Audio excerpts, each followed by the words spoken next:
Hello students, how are you all? I hope you are fine. Today we are starting chapter 5th, The Ailing Planet, The Green Moments Rule, written by Naini Palkhivala. तो ये जो chapter 5th है जो हम start कर रहे हैं आज, एलिंग प्लानट। पहले टाइटल को हम समझते हैं, क्या है इस टाइटल का मीनिंग। तो एलिंग प्लानट, प्लानट का मतलब आप सभी जानते हो ग्रह, जो हमारा प्लानट अर्थ है उसकी बात हो रही है। और एलिंग का मतलब कमज़ोर होता हुआ, बीमार होता हुआ planet. The green moments rule, और ये जो ग्रीन मोमेंट्स रूल है ये क्या है। ग्रीन आपको पता है, ग्रीन कलर के लिए आता है, वनस्पति के लिए आता है, पेड़ पौधों के लिए यूज़ किया जाता है। और मोमेंट का मतलब आंदोलन। तो जो हरित आंदोलन स्टार्ट हुआ उसके क्या रोल थे, क्या रोल उसने अपना प्ले किया, हम इस चैप्टर में देखने वाले हैं। और काफ़ी अच्छा चैप्टर, काफ़ी हमको सिखाता है हमारे अर्थ को लेकर कि हमको कैसे रिएक्ट करना चाहिए, कैसे प्रिजर्व करना चाहिए हमारी अर्थ को, और क्या हमारी ड्यूटीज़ है, वो सब हम इस चैप्टर में देखेंगे। तो आइए without wasting time let's start the chapter. तो बिना समय बर्बाद किए हुए चैप्टर स्टार्ट करते हैं।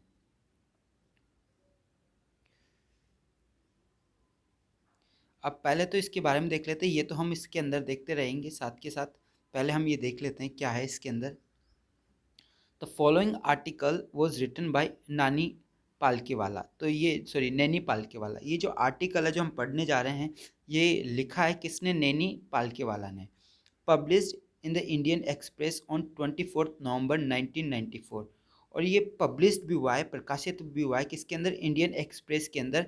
कब हुआ था, 24 नवंबर 1994 को, मतलब 24 नवंबर 1994 को।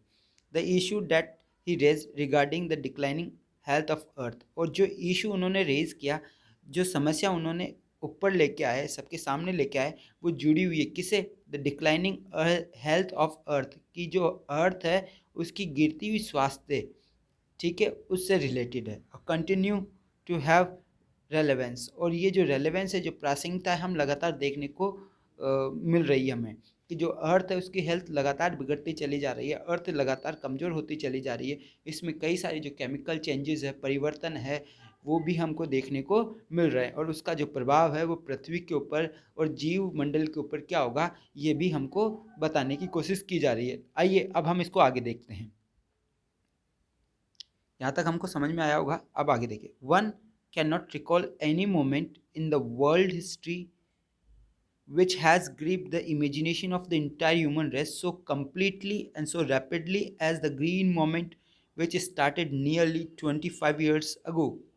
देखो क्या कह रहे हैं, कोई भी याद नहीं कर सकता, किसको याद नहीं आएगा कोई ऐसा मोमेंट हो, कोई ऐसा आंदोलन हो पूरे संसार के इतिहास में, which has grip the imagination, कि जिसने हमारी इमेजिनेशन को, हमारी सोच को, हमारी कल्पनाओं को ग्रिप किया हो, पकड़ा हो, ऑफ इंटायर ह्यूमन रेस, पूरी की पूरी मानव प्रजाति की बात करें तो हम क्यों, ऐसा कोई भी मोमेंट नहीं है, कोई भी याद नहीं कर सकता कि वर्ल्ड हिस्ट्री के अंदर कोई ऐसा मोमेंट हुआ है जिसने पूरे मानव जो इमेजिनेशन है, जो मानव सोच है, उसको जकड़ लिया हो, वो भी पूरी तरह से और इतनी तेज़ी से, जैसा कि ग्रीन मोमेंट ने किया है। Green moment which started nearly 25 years ago. और जो ग्रीन मोमेंट है वो कब स्टार्ट हुआ था, लगभग 25 वर्ष पहले।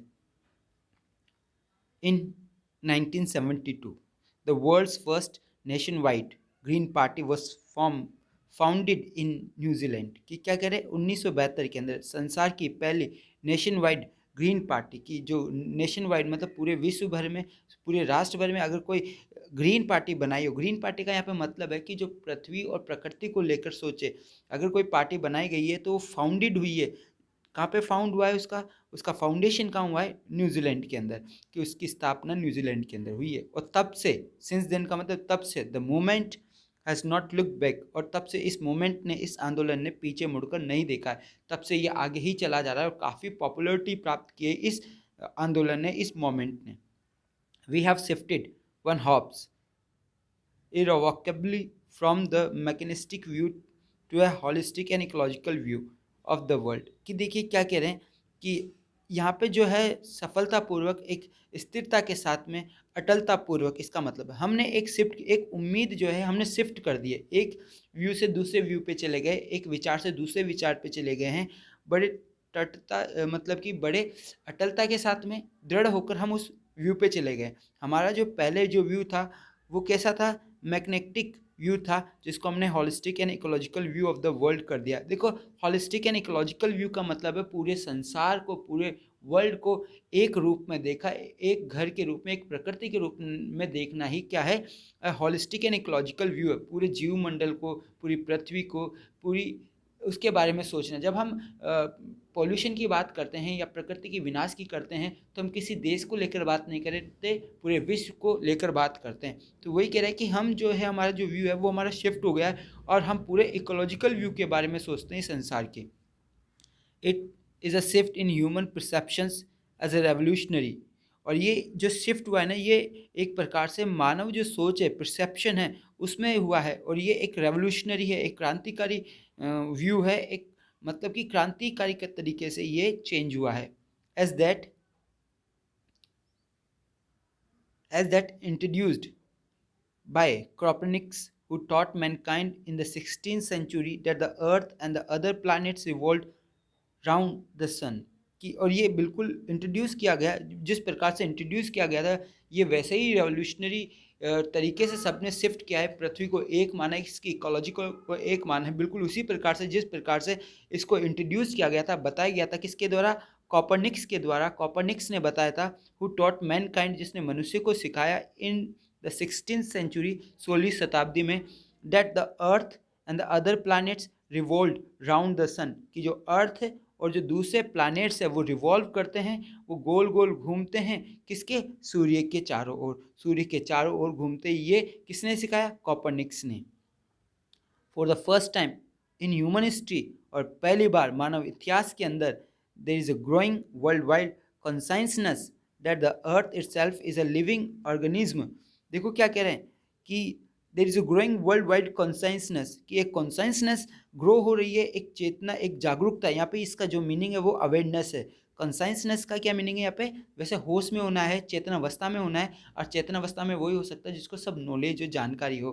तो एक प्रकार की जो जागरूकता है वो विश्व भर में बढ़ रही है। क्या बढ़ रही है? कि ये जो अर्थ है, the earth itself is a living organism, कि जो पृथ्वी है ये अपने आप में ही एक जीवित जीव है, लिविंग ऑर्गेनिज्म है। ये सबके अंदर बात चल रही है कि ये भी एक क्या है? लिविंग ऑर्गेनिज्म है। अगर ये ख़त्म होती है तो पूरा संसार ख़त्म हो जाएगा। And enormous being of which we are part, और ये इतना इनॉर्मस बीइंग है, इतना बड़ा जीव है, इतना बड़ा प्राणी है जिसके हम सब हिस्सा हैं। विच वी आर पार्ट्स, जिसके हम सब क्या हैं? हिस्सा हैं, भाग है। It has its own metabolic needs and vital process which need to be respected and preserved. कि क्या कह रहे हैं कि जो अर्थ है इसकी खुद की मेटाबॉलिक नीड्स है, इसके अंदर खुद केमिकल चेंजेस होते हैं जिसको हमको रिस्पेक्ट करनी चाहिए। इसके प्रमुख जो प्रोसेस है उस पर हमको ध्यान देना चाहिए। विटल प्रोसेसेस है, महत्वपूर्ण प्रक्रियाएं हैं, which need to be respected, जिसको हमको रिस्पेक्ट करना चाहिए और प्रिजर्व करना चाहिए, बचाए रखना चाहिए। अगर पृथ्वी में चेंजेस हो रहे हैं तो उन चेंजेस को हमको क्या करना होगा? रिस्पेक्ट करना होगा, उसको आदर देना होगा। The earth's vital sign reveal a patient in declining health, और अर्थ का जो विटल साइन है, अभी जो प्रमुख जो संकेत है जीवन के, वो ये बता रहा है, वो रिवील कर रहा है। रिवील का मतलब ओपन करना, कि ए पेशेंट इन डिक्लाइनिंग हेल्थ, कि ऐसा बताया कि जैसे ये पृथ्वी एक पेशेंट के रूप में है और जो जिसकी हेल्थ डिक्लाइन होते चली जा रही है। डिक्लाइन का मतलब गिरती चली जा रही है, कि पृथ्वी अपने विटल साइन से ये रिवील कर पा रहा है कि एक पेशेंट के रूप में वो डिक्लाइन होता चला जा रहा है, उसके स्वास्थ्य में और भी ज़्यादा गिरावट देखी जा रही है। We have begun to realize our ethical obligations to be good stewards of the planet and responsible trustees of the legacy to the future generation। अब देखो क्या कह रहे हैं कि we have begun to realize, कि हम रियलाइज़ करना शुरू कर दिए हैं, हमने महसूस करना शुरू कर दिया कि जो हमारे एथिकल ऑब्लिगेशंस है, जो हमारी मॉरल नैतिकता है, to be good stewards of the planet, कि हम अच्छे बने रहें इस प्लानट को लेकर, इस पृथ्वी को लेकर, इस ग्रह को लेकर। हमारा कर्तव्य है कि हम इसके प्रति अच्छे बने और जिम्मेदार ट्रस्टी बने। ट्रस्टी कौन होता है? जो किसी चीज़ का ध्यान रखता है, देखभाल रखता है। तो हमारा भी काम है कि इस प्लानट का हम सही ढंग से देखभाल करें, इसके रेस्पॉन्सिबल ट्रस्टी बने। ठीक है, जो लेगेसी चली आ रही, जो पीछे से जो हमारे पूर्वज है, उन्होंने भी इस पृथ्वी का ध्यान रखा और हमें भी इस पृथ्वी का ध्यान रखना चाहिए। किसके लिए? फ्यूचर जनरेशन्स के लिए, आने वाली पीढ़ियों के लिए। कि जैसे हमारे जो पूर्वज थे उन्होंने इस पृथ्वी को संभाल के रखा, हमारे लिए सही रखा, उसी प्रकार से ये हमारा भी कर्तव्य है कि हम भी इस पृथ्वी को प्रिजर्व करें और आने वाली जनरेशन के लिए ये बचा के रखें। नेक्स्ट,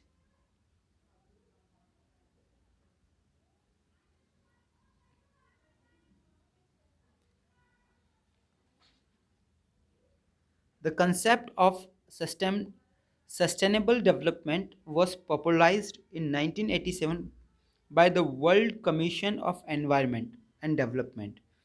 कि जो कंसेप्ट है सस्टेनेबल डेवलपमेंट, देखो डेवलपमेंट का मतलब आप सभी जानते हो विकास, और सस्टेनेबल का मतलब जो लगातार उसी क्रमबद्ध तरीके से मेंटेन होता हुआ बढ़ता रहा है। तो हम जो कंसेप्ट है सस्टेनेबल डेवलपमेंट, लगातार विकास का, उसको पॉपुलराइज किया गया कब? 1987 में। किसके द्वारा? The world commission on environment and development agency के द्वारा। कि जो विभाग है world commission on environment and development, इसने इस कंसेप्ट को काफ़ी पॉपुलराइज किया, काफ़ी ज़्यादा विख्यात किया। In its report it defined the idea as development that meets the needs of present. तो क्या कह रहे हैं कि ये जो रिपोर्ट है, इस रिपोर्ट में ये डिफाइन किया गया, इस विचार को डिफाइन किया गया कि जो डेवलपमेंट है, डेवलपमेंट दैट मीन, डेवलपमेंट वो है जो मीट करे, पूरा करे आवश्यकता ऑफ प्रजेंट, मतलब वर्तमान की आवश्यकता को पूरा करना ही क्या है? विकास है। Without compromising the ability of future generation to meet their needs. कैसे? बिना कॉम्प्रोमाइज़ किए हुए उस एबिलिटी के जो कि फ्यूचर जनरेशन की आवश्यकताओं को पूरी करेगी। हमको फ्यूचर जनरेशन की आवश्यकताओं को पूरी करने वाले सोर्सों को भी बचाना है और वर्तमान की जो आवश्यकताएं हैं उनको भी पूरी करना है। यही क्या है? विकास है। Without stripping the natural world of resource future generation would need. कि without stripping the natural world resource, कि बिना जो नेचुरल वर्ल्ड रिसोर्स है फ्यूचर जनरेशन के लिए, उसको कम किए बिना, उसको हनन किए बिना हम आज की आवश्यकता को पूरी कर लें, यही क्या कहलाएगा? डेवलपमेंट कहलाएगा। नेक्स्ट, अब देखिए क्या कह रहे हैं। In the zoo at Lusaka Zambia, देखो एक जगह है जाम्बिया, वहाँ पे एक जू है, जू जो कि लुसाका के अंदर है। जो जाम्बिया देश है उसके अंदर लुसाका जगह, वहाँ पे एक जू है। There is a cage where the notice reads, वहाँ पे एक पिंजरा है, केज है, जहाँ पे एक नोटिस लिखा हुआ है और जिसके अंदर लिखा हुआ है, क्या लिखा हुआ है? The world's most dangerous animal. और उस केज के नोटिस बोर्ड के ऊपर लिखा है संसार का सबसे खतरनाक जानवर। Inside the cage there is no animal, और अगर हम केज के अंदर देखते हैं तो उसके अंदर कोई भी एनिमल दिखाई नहीं देता। But a mirror where you see yourself, लेकिन एक मिरर है, एक कांच है जिसमें आप अपने आप को देखते हो। You see yourself thanks to the effort of number of agencies in different countries. धन्यवाद है उन प्रयासों को जो अनेक एजेंसीज अलग अलग कंट्रियों में प्रयासरत है, बताने की कोशिश कर रही है।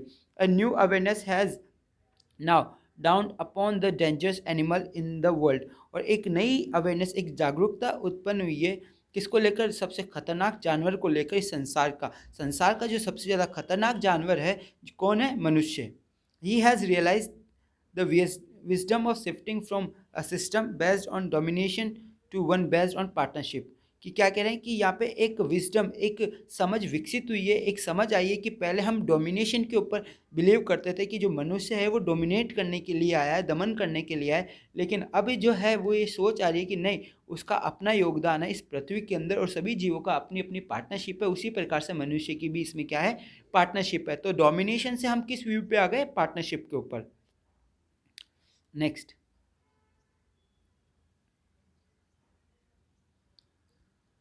scientists have cataloged about 1.4 million living species without which mankind share the earth। कि जो साइंटिस्ट है उन्होंने कैटेगरी की है, बताया है कि लगभग 1.4 मिलियन जो लिविंग स्पीसीज है, जो जीवित प्रजातियां हैं, with which Mankind shares the earth, जिसके साथ में मनुष्य अपनी अर्थ को शेयर करता है। मतलब कि हमारे अलावा 1.4 मिलियन प्रजातियां और है। Estimate very widely as regard the still uncategorised living species. अगर एस्टिमेट की बात करें, एक अनुमान की बात करें पूरे वर्ल्ड वाइड में, तो ये अभी भी कैटेगराइज नहीं किया गया है कि कितनी लिविंग स्पीसीज है, अभी भी ढूंढना बाकी है। Biologist recon that there about 300 million other living species still language unnamed. कि क्या कह रहे हैं कि जो बायोलॉजिस्ट है वो ये बात कह रहे हैं कि लगभग 100 मिलियन और ऐसी लिविंग स्पीसीज है जिनका अभी नाम भी नहीं हुआ है, जो अभी सिर्फ अज्ञानता के अंधेरे में है। इग्नोमिनियस डार्कनेस के अंदर है, अज्ञानता के अंधेरे में, जिसको कोई भी नहीं जानता है। डियर स्टूडेंट, हम इसको यहीं तक लेंगे, फिर ज़्यादा वीडियो जाएगा बड़ा, फिर वो बोरिंग फील करवाता है। तो ओके, तो we will take it till here, तो हम इसको यहीं तक लेंगे, and the rest remaining part will take in the next video. Goodbye, thank you very much.